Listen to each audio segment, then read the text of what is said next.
오늘 말씀 요한복음 14장 27절 한 절 말씀입니다. 우리 모두 한 목소리로 요한복음 14장 27절 말씀 함께 있습니다. 평안을 너희에게 끼치노니 곧 나의 평안을 너희에게 주노라. 내가 너희에게 주는 것은 세상이 주는 것과 같지 아니하리라. 너희는 마음에 근심하지도 말고 두려워하지도 말라. 아멘. 이제 다음 주는 우리 2022년도 정반기 또 상반기를 마무리하는 마지막 주일입니다. 그리고 그 다음 주는 말씀드린 대로 우리 7월 첫 주 맥주 감사 주일인 것이죠. 이제 두 주 남은 이때에 이제 우리는 지난 반년을 다시 한번 돌아봐야 할 그런 때가 된 겁니다. 분명 각 가정 또 각 사람 또 각 공동체 안에 크고 작은 많은 일들이 있었겠죠. 그 일들 가운데 큰 감동도 있을 것이고 또 눈물의 고백이 분명 있었을 겁니다. 그런 다양함 속에서 우리의 하나된 입술의 고백은 그럼에도 불구하고 지금껏 지내온 것 누구의 크신 은혜다? 하나님의 크신 은혜다라는 그 고백은 우리 공통된 입술의 고백이 되어야 되겠죠.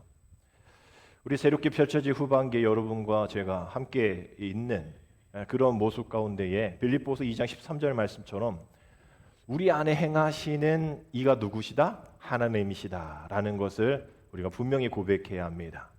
우리 안에 내가 일하는 것 같고 내가 행하는 것 같지만 내가 생각하고 결정하고 선택하여서 이루어진 일 같지만 지난 6개월, 지난 년, 지난 세월, 지난 인생 다 살펴봐도 지금껏 지내온 것 주님의 크신 은혜이며 주님이 우리에게 행하신 일이기에 어떤 뜻입니까? 자기의 기쁘신 뜻이에요. 내 기쁜 뜻이 아니라 자기의 기쁘신 뜻을 위해서 우리에게 소원을 두셨다라는 이 말씀이 우리에게 지난 반년 동안 많은 어려움이 있고 아픔이 있었는 그런 상황 속에서도 우리에게 아주 큰 힘이 되어지는 말씀인 것이죠. 우리에게 행하셨다는 거예요. 우리 안에 행하시는 하나님께서 우리가 뭐 그렇게 잘났다고 말이죠. 우리 안에 소원을 두고 행하셨다라는 이 고백은 정말 우리를 높이시는 하나님의 은혜, 또 지금껏 지내온 것 주님의 크신 은혜다라는 그 고백 가운데에 고백되어질 우리의 귀한 믿음의 선언이다라고 이야기할 수 있을 겁니다. 2020년도 상반기 마무리하면서 우리가 고백해야 할 세 가지의 이 외침이 있는데 그 첫 번째 외침은 멈춤입니다. 왜냐하면 우리는 지금껏 달려오면서 너무나 바삐 앞만 보고 달려왔기 때문이죠. 이제 반이 지났기 때문에 다른 달과 달리 이제 전반기를 우리가 한번 되돌아보고 우리의 관계성 또 우리의 모든 이 사명들을 다시 한번 멈춰서 그 바쁨에서 잠시 멈춰서 주님의 사명을 다시 한번 바라봐야 합니다. 그러면서 두 번째는 돌아서는 것이죠. 잘못된 길을 가고 있다면, 방향이 다르다면, 내 뜻이었다면, 하나님의 기쁘신 뜻이 아니었다면, 내 안에 행하신 이가 하나님이 아니셨다면 돌아서야죠. 돌아서서 이제 그 모든 모습들을 다시 한번 봤을 때에 잘된 것들은 하나님의 은혜입니다. 감사하면 되어지는 것이고요. 또 제대로 잘 못했던 것 그저 두루뭉술하게 합리화하지 마시고 다시 새로운 우리 후반기 기도 제목이 되면 되어지는 겁니다.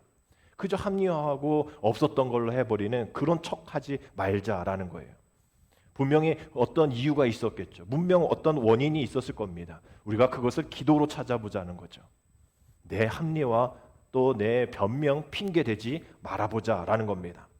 그래서 이렇게 멈추고 돌아봤다면 이제 우리는 무엇 해야 합니까? 내다봐야겠죠.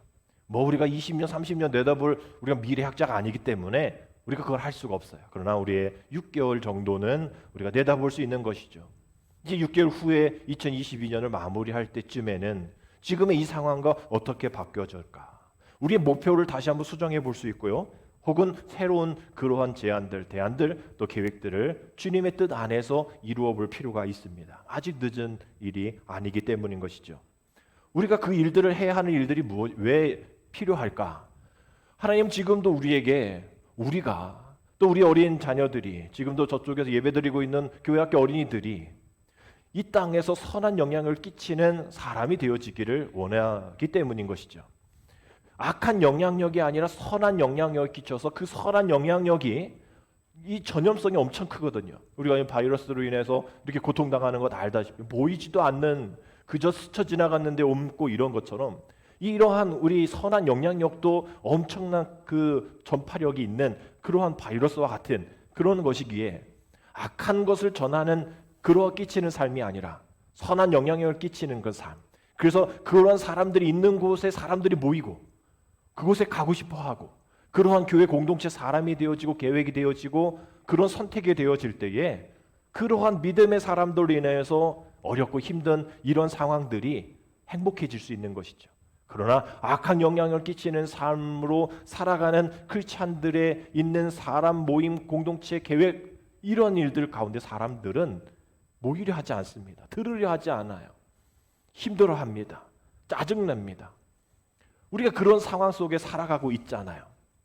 제가 요즘에 제일 많이 하는 하루에 제일 많이 하는 것이 죄송하지만 목사인데도 불구하고 성경 읽기 기도하기여야 하는데 요즘 저는 제일 많이 하는 게 어깨 주무르기입니다. 우리 어머니 어깨 주무르기가 아니라 제 어깨 주무르기예요. 지금 제 오른쪽 어깨가 너무나 아파서 지금도 너무나 아파서 이게 지금 팔이 흔들흔들 할 정도로 아픕니다. 뭐 이렇게 물리치료 받고 충격파 치료도 받아도 안 나요. 그래서 왜 그럽니까? 그랬더니 50견의 시초입니다. 이렇게 얘기하더라고요.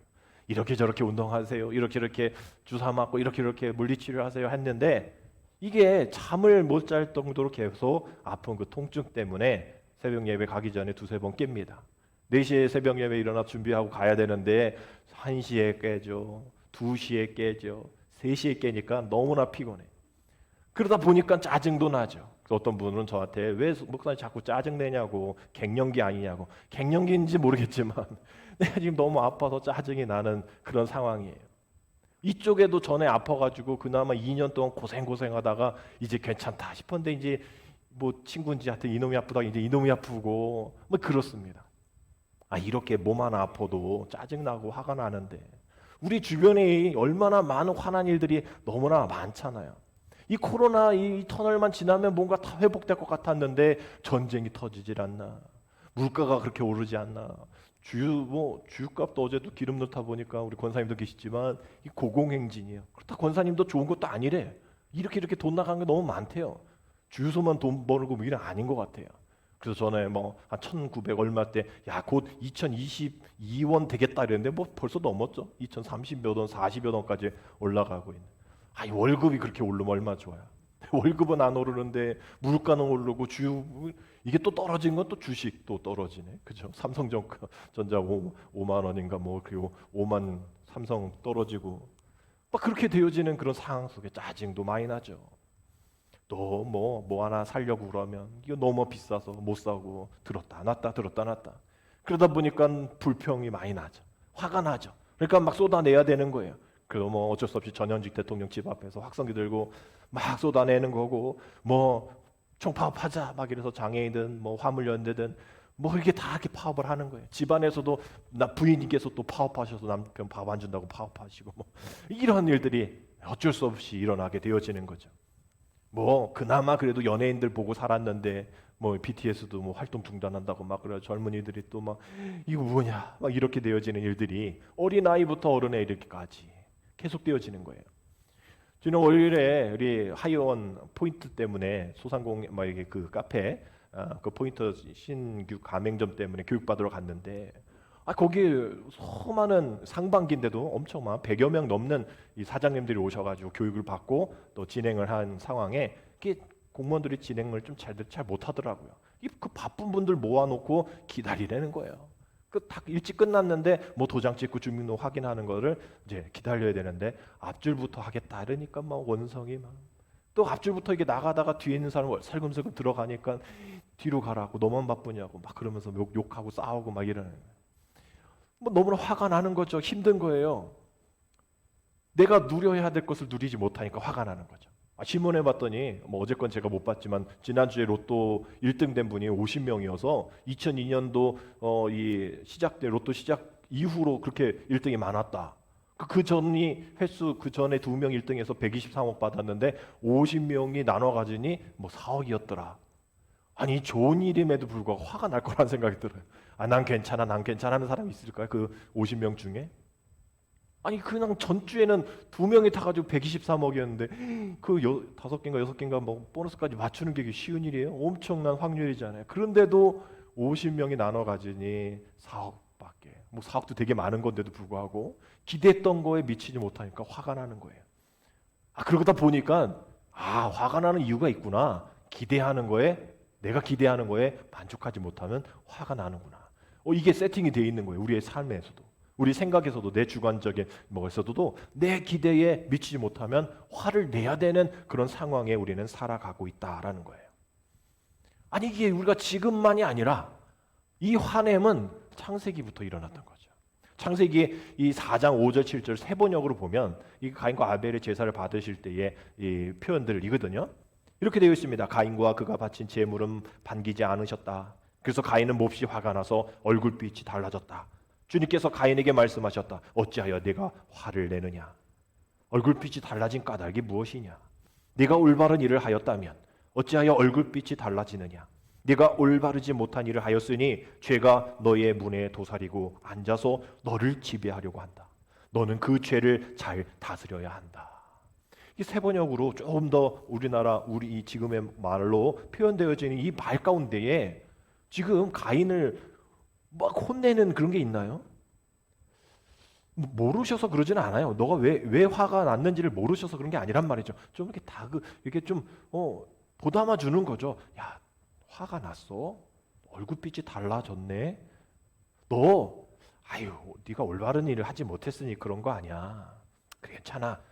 너의 문제에 도사리고 있는 그 죄, 그게 너를 지배하려고 할 때 너는 그 죄를 다스리면 돼. 라고 얘기하는 말씀이 창세기에 나오잖아요.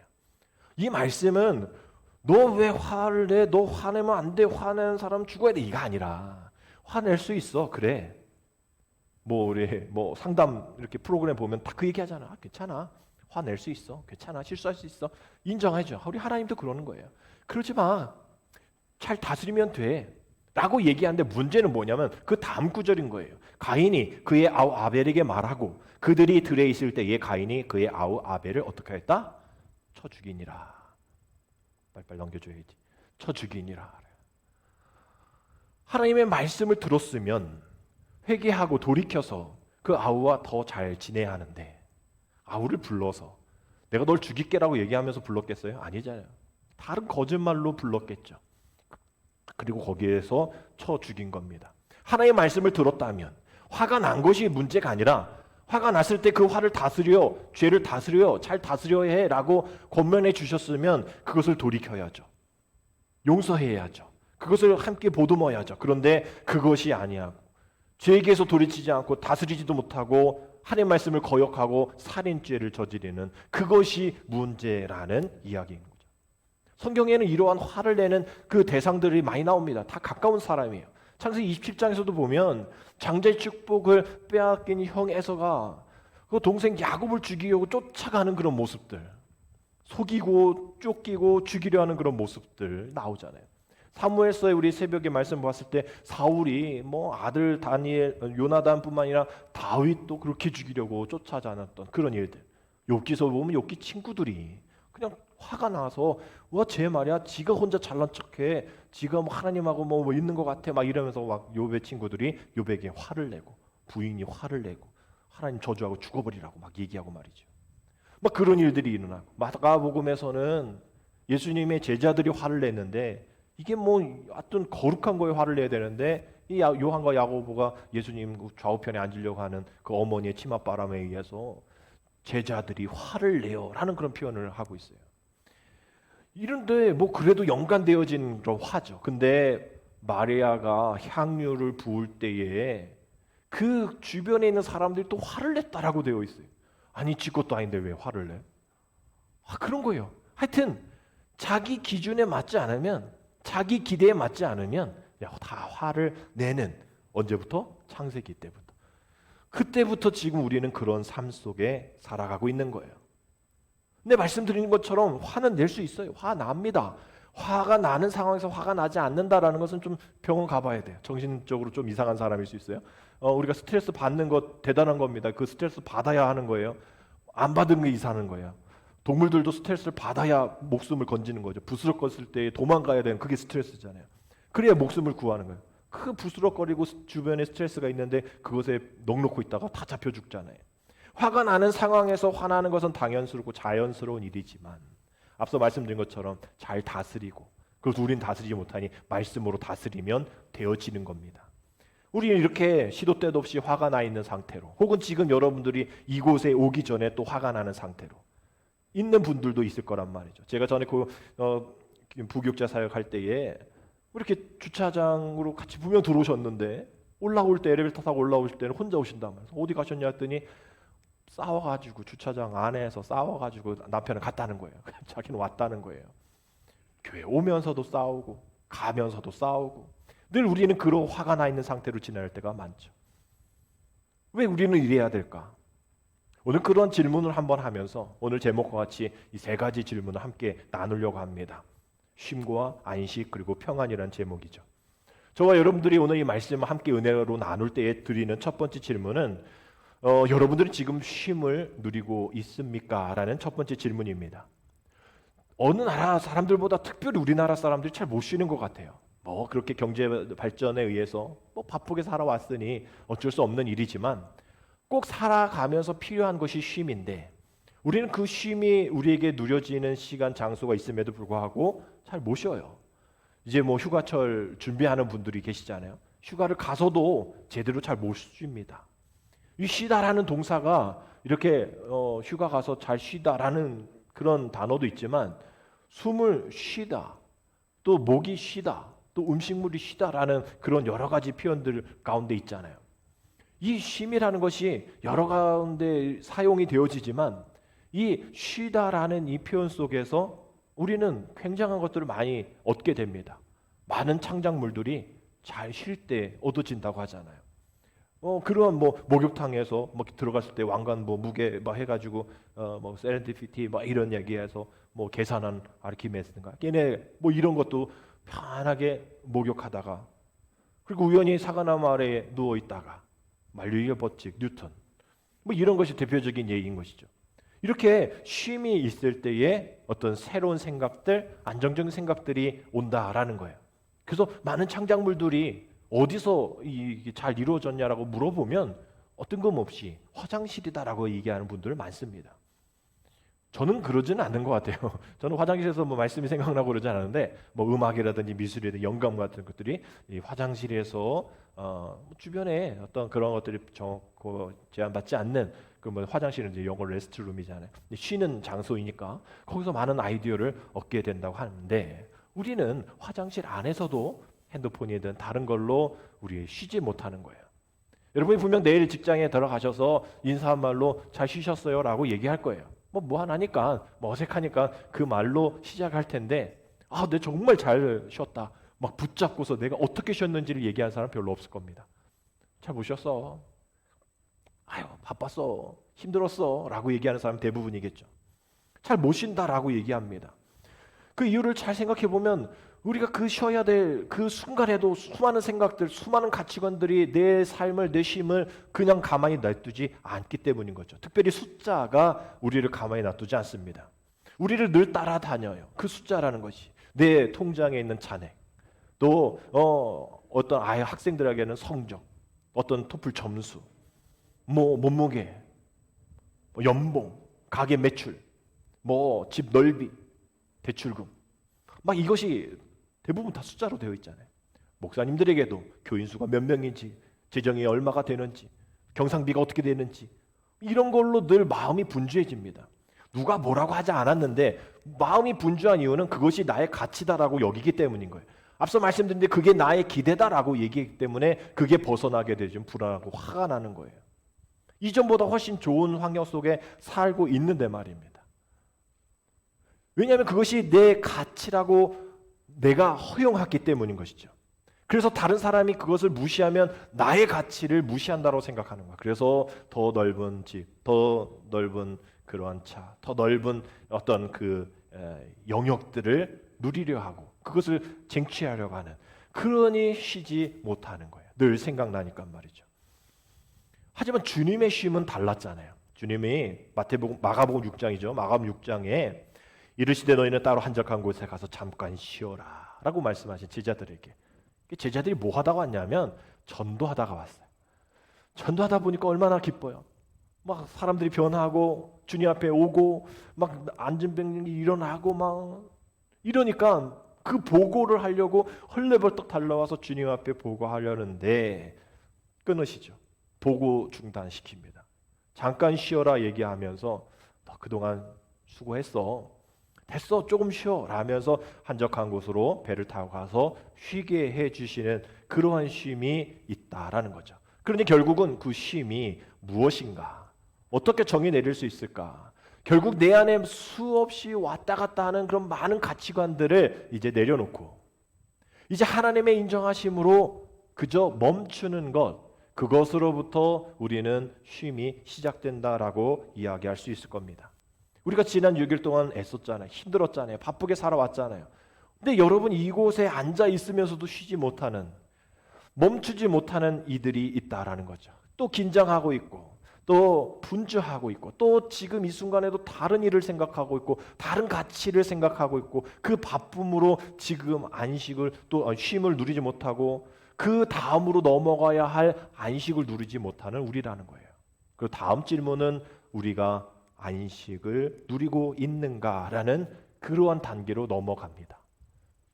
우리가 멈췄다면 이제 주님이 그래 됐어. 잠깐 쉬어. 우리의 바쁨을 이제 잠깐 스탑하게 하셨다면 이제 다음 단계로 안식으로 넘어갈 텐데, 안식이란 단어는 평안할 안자에 이 식자는 숨 쉴 식자를 쓰고 있습니다. 편안하게 숨을 쉬는 것을 안식이라고 해요. 이게 왜 안식일까? 왜 숨을 쉬는 걸까? 우리는 잘 쉬지 못하고 힘들 때 뭐를 쉬죠? 한숨을 쉬죠. 숨을 잘 못 쉽니다. 억울하고 막 이럴 때 막 숨을 막 못 쉬잖아요. 야, 숨 고르게 막 이렇게 얘기를 하잖아요. 안식이 없을 때는 우리의 숨이 찹니다. 숨이 평안하지 못해요. 그래서 그 숨쉴 식자를 쓰고 있는 것이죠. 그래서 사전적인 의미로 그저 평안하게 숨 쉬는 것을 그냥 사전적인 의미로의 안식이지만, 이 성경적인 또 영적인 의미로의 안식은 그저 숨만 잘 쉬는 것 아닌 거예요. 어떤 개념이라면 좀 더 깊이 들어가서 우리가 흙으로 지음을 받아서 그 코에 생기를 넣어 주셨을 때, 숨을 쉬었을 때에 우리가 사람이 되었을 것을 기억하면 그 숨을 주신 하나님께 모든 것을 맡길 때 그것이 안식이다. 그것이 온전히 평안한 숨이다. 숨을 주신 그분께 맡기는 그 쉼.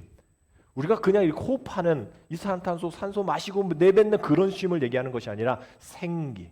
그 생기를 주신 분께 우리의 모든 것을 맡기는, 그 주님이 우리에게 다시 생기를 넣어주시 아니하시면 우리는 숨을 쉴 수 없습니다라고 고백하는 그것을 우리는 진정한 성경적 안식이다라고 얘기할 수 있는 거죠. 쉼은 그저 멈춤이었다면 안식은 주님 앞에 맡기는 겁니다.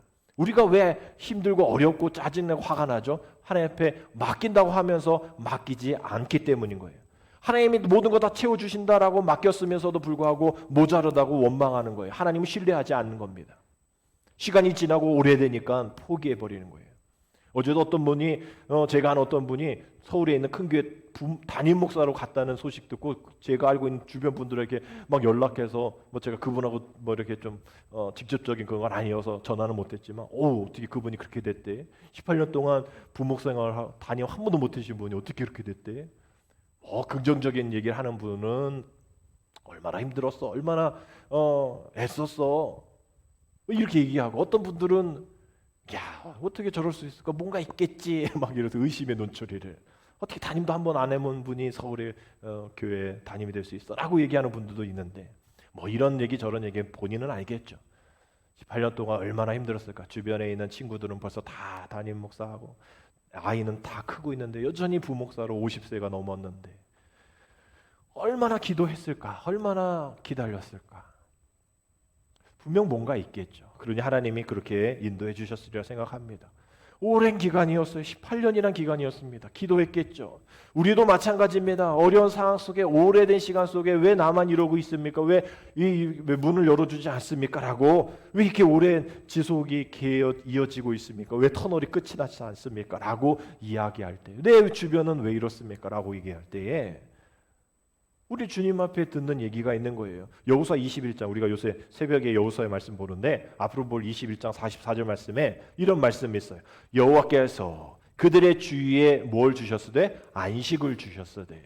그들의 주위에, 사방에서, 그들의 주위에 사방에서 안식을 주실 때가 그때가 된 거예요. 지금은 말씀을 이렇게 요단 동편 서편 이렇게 전쟁 끝나고 이제 12지파 9반 2지파 반 나눠 가지고 동편 서편 이제 땅 분배하는 그런 때거든요. 근데 그 이전까지 가나안에 들어갔는데 무려 7년 동안 계속된 전쟁 속에서 어려운 가운데 이거 뭐 40년을 그 광야 생활을 하다가 이제 땅에 들어왔는데 이제 정착할 시간 속에서 또 계속 그 안에 있는 가나안 민족들 다 전쟁해. 그러니까 7년 동안 계속 매일같이 전쟁했다고 생각해 보세요. 얼마나 힘들겠어요. 그랬던 상황 속에 이제 땅 분배를 하고 이제 하나님 앞에 돌아가니 여호와께서 그들의 주위에 안식을 주셨다라는 거예요. 아무 일 없이 안식을 주신 게 아니라 그렇게 광야 생활 후에 7년 동안의 가나안 정복 전쟁 가운데 많은 사람이 죽고 힘들고 어려운 가운데 그런 지나고 나서 여호와께서 그들의 주위에 안식을 주셨다라는 거예요. 그래서 주변에 있는 많은 원수들 중에 맞설 수 있는 사람 하나도 없고 막 다 그들 원수를 하나님의 손에 다 그들의 손에 다 넘겨서 다 이기게 해주시겠다라고 말씀하시는 거. 이게 그냥 있다가 되어지는 것이 아닌 거예요. 그리고 우리의 기도도 바뀌어져야겠죠. 빨리 지금 당장이 아니라 지금 이렇게 어렵게 살아갈 때에 앞으로 내 삶의 모든 것에서 주님 우리 내 주위에 안식을 허락하여 주옵소서. 모든 대적들이 맞설 자가 하나도 없게 하여 주시고 하나님 손에서 내 손에서 모든 것이 다 끊어지게 다 멸하게 하여 주옵소서. 우리가 멈추고 또 하나님께 맡기는 그러한 안식을 통해서 이런 일들이 일어나게 되어지는데 이것은 누가 한 겁니까? 창세기 2장 2절의 말씀 보면 하나님이 그가 하시던 일을 일곱째 날에 마치시니 그가 하시던 모든 일을 그치고 일곱째 날에 안식하시니라. 하나님이 하신 그 안식을 우리가 누리라는 거예요. 하나님이 주신 선물인 거예요. 어려운 그런 과정 속에서 안식을 준다는 거예요. 하나님도 처음부터 안식하지 않잖아요. 일을 하시고서 안식하신 거잖아요. 보기 좋은 일들을 하시고 우리를 위해서 마련해 주신 후에 안식하시니라라고 말씀하신 그 안식. 성경에 한 180번 정도 안식에 대한 이야기가 나올 때에 사계명의 안식일을 기억하여 거룩히 지키라는 그 율법에 대한 말씀이 연관되어 있지만 그 신약에서 나와서는 주님이 그 안식은 미래에 대한 종말론적인 얘기를 하면서 히브리서 4장 9절에서 그런즉 안식할 때가 하나님의 백성에게 남아 있다라고 이야기를 합니다. 지금 우리가 누리지는 못하는 안식이에요. 미래에 있는 언젠가 이루어져야 할 안식인데 그럼에도 불구하고 히브리서 4장 11절 말씀처럼 그러므로 우리가 저 안식에 들어가기를 뭐하라? 힘쓰라라고 되어 있어요. 우리가 저 먼 미래에 있다고 생각해서 그냥 멈춰 있지 말고 거기에 들어가려고 힘써야 한다. 안식이 아직 내게 아니고 멀리 있는 미래의 일이지만 그럼에도 불구하고 지금 누릴 수 있도록 힘써야 한다라고 얘기를 하는 거예요. 그러니 지금 그 율법에 빠져 있는 그 일들, 그래서 안식하지 못하는 일들, 거기에서 벗어나야 한다라는 얘기를 하는 거죠. 전에도 전통 유대인들에 대한 이야기를 말씀드렸는데 출애굽 35장 3절에 있는 말씀이 안식일에는 너희의 모든 처소에서 불도 피우지 마라. 뭐 이것도 하지 말고 저것도 하지 말라가 많은데 이 구절이 너무나 재미난 거에 대한 에피소드를 말씀을 드렸잖아요. 유대인들은 이 구절 때문에 안식일 전날 모든 것을 다 불을 켜놓는다는 거예요. 운전 안 하는 건 뭐 둘째치고 운전은 이제 스타트를 누르면 스파크가 뭐 그렇게 되어지는 그런 기관이니까 그 운전도 못 하고 가스불도 켜지 못하고 그래서 전날부터 계속 불 켜놓고 가스불 켜놓고 불 켜놓고 엘리베이터 누르면 불 켜놓으니까 그냥 자동으로 다 불 켜져 있고 열리게 하고 냉장고 문 열면 거기 있는 전구 불이 켜지니까 전구도 뽑아놓고 매일 열어놓을 수 없으니까 혹은 꺼지면 유대인이 아닌 이방인들에게 이것 좀 켜달라고 나는 못 키니 이것 좀 켜달라고 해서 그래도 되어지는 거. 이게 뭔 안식이야. 안식 일에 초점을 맞추고 있는 거잖아요.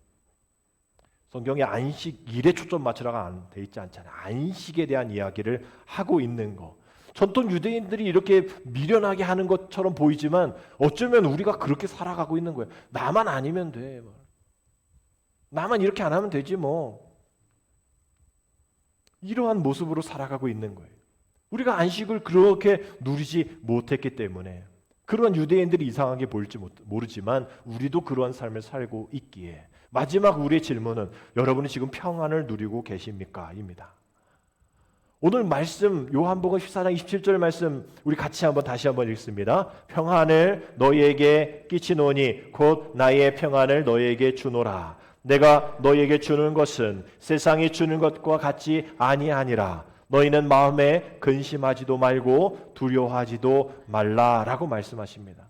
누가 주신 평안이라고요? 주님이 주신 나의 평안을 너에게 준다라고 말씀하셨어요. 평안을 너에게 끼친다라고 그냥 알려줄게 잘 받아 적어가 아니라 내 평안을 너에게 끼치고 그 평안이 나의 평안으로 내가 너에게 줄 때에 기억해 세상 것과 달라라고 얘기해요. 세상 것과 달라. 너희는 그러니 마음에 근심하지도 말고 두려워하지도 마라고 얘기합니다.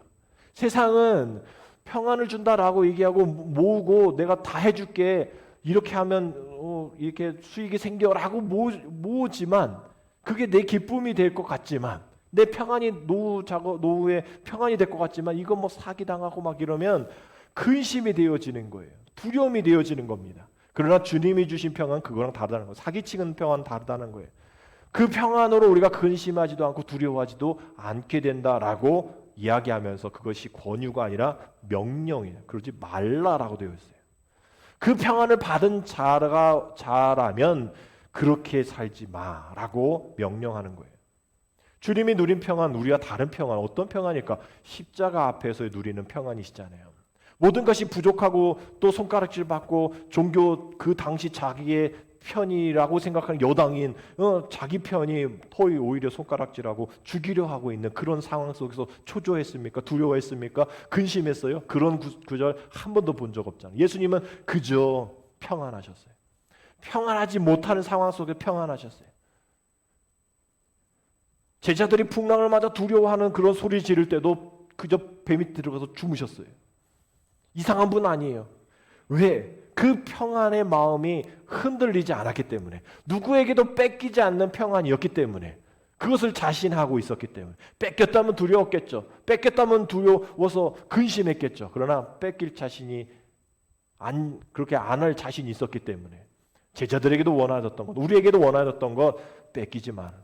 자신감 있게 지키라고 하는 것이지요. 그 예수님의 평안을 잃지 말고 근심하지 말고 두려워하지 말라라는 거예요. 주님이 소유한 완벽한 평안, 우리에게 선물로 주시겠다는데 왜 우리는 그것을 제대로 받지 않고 주님이 주신 다른 평안으로 두려워하고 근심하며 살아가고 있냐는 거예요. 주님이 주신 그 평안, 완전한 그 평안을 소유하는 사람들은 교회에 오면 교회의 주인은 오직 한 분이신 하나님이십니다. 주님이십니다. 성령님이십니다라고 고백하게 되어지는 사람입니다. 그래서 교회에 와서 충성하는 것은 사람이 아니라 오직 한 분이신 하나님 외에는 내가 충성할 사람 없습니다. 충성할 자 없습니다라고 고백하는 거예요. 내가 주님 만나러 교회에 옵니다라고 얘기합니다. 사람 만나러 교회에 옵니다라고 얘기하지 않고 그 사람 때문에 실망하고 좌절하고 화내지 않은 거예요. 주님에 의해 움직이는 교회입니다라고 고백하여서 내가 움직이려 하지 않습니다. 사람 보기에 신실한 성도가 아니라 주님 보기에 신실한 성도로 살아가는 사람들이 다른 사람이 아니라 평안을 소유한 사람들이라는 거예요. 오늘가 부른 413장 찬양 1절, 우리 다시 한번 1절 반주 없이 한번 불러볼게요. 내 평생에 가는 길 순탄하여 내 잔잔한 강 같은지 큰 풍파로 무섭고 어렵든지 나의 영혼이 늘 편하다. 아멘. 내 영혼 평안해, 내 영혼 평안해, 내 영혼, 내 영혼 평안해. 여러분, 이 가사가 원래 스패포드라는 분이 이렇게 적었었던 거예요. 내 평생 가는 길 순탄하여 늘 잔잔한 강 같든지 슬픔이 큰 풍파처럼 소용돌이쳐 밀어 닫히든지 하늘이 내게 준 삶의 몫이 어떠하든지 주님은 내게 이렇게 말하라고 가르치셨습니다. 평안해, 평안해, 내 영혼아. 이게 원래 스패포드의 가사예요. 1873년에 이 찬송을 지었는데 시카고의 변호사인 이 스패포드가 부지런히 일해서 많은 재산을 모았습니다. 근데 1871년에 시카고 대불이 화재가 일어나가지고 3,000명이 죽고 다 타고 자기가 가지고 있는 재산이 다 한순간에 잃어버립니다. 이런 상황 속에서 그래도 힘든 사람들, 집을 잃은 사람들 구제하고 도와주는 일에 애썼어요. 근데 그 와중에 일남 4녀가 있는데 일남인 외아들이 전염병으로 죽습니다.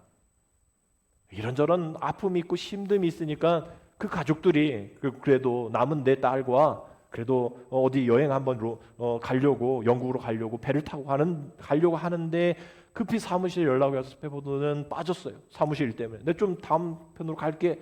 갔는데 가는 동안에 화물선 하나 부딪혀서 230명이 죽었는데 거기에 내 딸이 죽습니다. 사고가 난 후 한 달 정도 다시 영국으로 갈 일이 있어서 부인과 함께 그 배의 길을 가는데 제가 아마 세월호 사건 이후에 대한 몇 주기 때 이 말씀, 배에 대한 이야기니까 말씀을 드렸던 걸로 기억이 나는데 그 기내 방송으로 한 달 전 이곳에서 사고가 났습니다. 230명의 많은 이들이 이곳에 묻혀 있습니다. 뭐 이런 얘기를 방송을 한단 말이죠. 그럼 그 부모의 마음이 어떨까? 저도 안산에 가가지고 그 많은 360 명의 그 학생들 얼굴 보고 막 또 부모도 이렇게 봤을 때 마음이 정말 아픈, 남의 자식인데도 그렇게 마음이 아픈데 자기 자식이 하늘나라로 뭐 2년 안에 5자녀가 이렇게 하늘나라로 보내었던 그 마음이 평안할 수 있을까요? 그런데 갑자기 그 마음 안에서 형언할 수 없는 그러한 이 신뢰가 막 솟구치기 시작하더니 자기도 모르게 자기 스패포드의 입에서 내 영혼 평안해. 아니 평안하지 않잖아요. 몇 년 사이에 아들, 딸 다 죽었는데 그 지역 그 길을 지나가고 있는데 생각이 나는데 힘들게 살아왔는데 어떻게 평안할 수 있어요? 근데 입술을 통해서 그 마음의 뜨거움을 통해서 내 영혼 평안하 하나님의 뜻이 이루어진다 라고 그 마음의 기도가 올라왔다는 거죠. 그래서 그곳에서 다시 이렇게 고백했다는 거예요. 내 영혼아, 명령하는 거예요. 내 영혼아 괜찮아. 내 영혼아 괜찮아. 내 영혼 평안해. 평안해 라고 그 배 안에서 그 상실의 마음을 걷어내고 지은 찬양이 바로 오늘 우리가 부른 413장 찬양인 거예요. 아니 이렇게쯤 했으면, 찬양도 지었으면 하나님이 더 좋게 이렇게 회복시켜 주셔야 하는데 다시 얻은 4살짜리 아들도 죽습니다. 그러니 결국 6명의 자녀가 다 죽은 거예요. 그런데도 고백은 내 영혼 평안해, 내 영혼 평안해. It is well with my soul. well, 괜찮다라는 거예요. 내 영혼 괜찮다라는 거예요. 괜찮아, 괜찮아. 주변 사람들은 얘기하자. 아, 괜찮지 않잖아, 괜찮지 않잖아. 괜찮아, 괜찮아. 거짓말하지 마. 괜찮아, 괜찮아. 이러한 평안, 이러한 주님과 같은 십자가 앞에서의 평안. 여러분 이 정도까지 가야 되는 게 우리의 평안인 거예요. 그러니 우리가 평안하지 못한 것이 이런 가운데에 우리가 평안하지 못하니 우리가 늘 어려움 있고 힘들고 화가 나 있는 상황 속에서 눈물 흘릴 때는 평안하지 못하는 게 당연하다고 생각하는 거예요. 당연하지 않은 거예요. 시편 기자가 119편 165절에 이런 말씀이 있죠. 우리 같이 읽겠습니다. 주의 법을 사랑하는 자에게는 큰 평안이 있으니 저에게는 장애물이 없으리로다. 아니 왜 장애물이 없겠어요? 장애물 분명히 있죠. 근데 그 장애물을 장애물로 보이지 않게 하는 거예요. 그 주님의 법을 사랑하는, 주님의 말씀을 사랑하는, 주님의 모든 은혜를 생각하는 그러한 사랑하는 자에게 하나님 주시는 것, 다른 것들이 아니라 평안을 주시겠다는 거예요. 큰 평안이 있으리니 저에게는 장애물이 없으리라.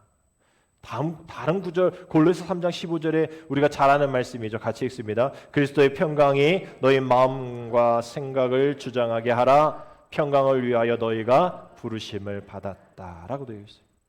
그리스도의 평강이 우리의 마음의 생각과 마음과 모든 것을 주장하게 하라 명령하고 있잖아요. 평강을 위해서 우리가 부르심을 받았기 때문이다라고 얘기를 합니다.